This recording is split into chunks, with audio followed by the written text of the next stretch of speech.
Songwriter Jim Steinman originally penned his 1983 smash from the point of view of a despondent vampire for a proposed musical he wrote based on Nosferatu. Tyler's sorrow-throated vocals perfectly match the strange drama of Steinman's music.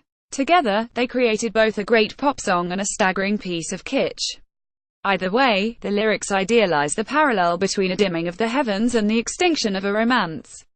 Small wonder, Tyler will be performing her Sturmundrang anthem right as the event takes place. In fine kitsch fashion, Shell does so on a cruise ship off the waters of Orlando, Florida. 2.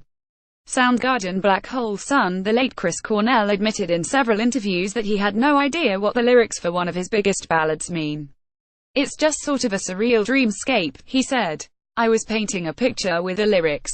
Luckily, it's a vivid one." Black Hole Sun proved evocative and catchy enough to become a rock radio smash in 1994, as well as one of Soundgarden's most enduring songs. The video for the single went a more literal route, depicting a garishly bright sky, luring people into a world of flames. 3. Carly Simon. You're so vain in pop's snarkiest kiss. After a narcissist, the main character flaunts his power by jaunting off to Saratoga to watch his racehorse win, followed by a hop on his Learjet to Nova Scotia to see the total eclipse of the sun. In the process, the eclipse becomes a boast, a mere prop for a character who always needs to be in the right place, at the right time. 4. Pink Floyd Brain Damage Eclipse. Every song on Dark Side of the Moon centers on the mysteries and metaphors of space.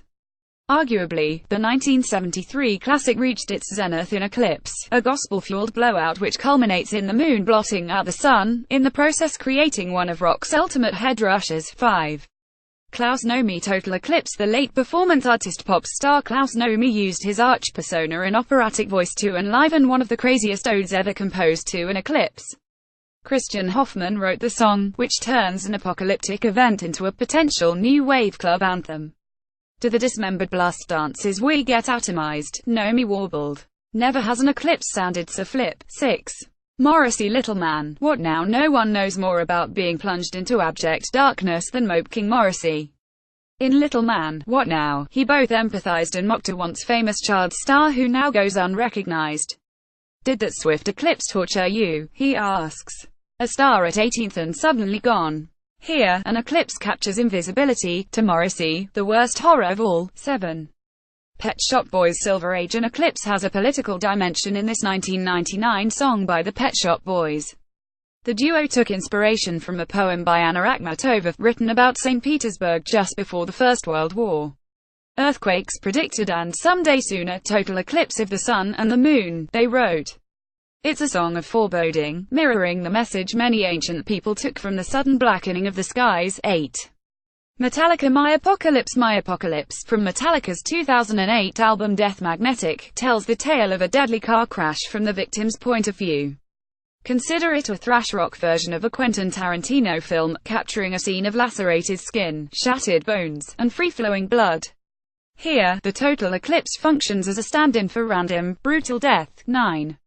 Roxy Music Triptych. Brian Ferry's 1974 ode seems irredeemably gloomy, given its setting at the crucifixion.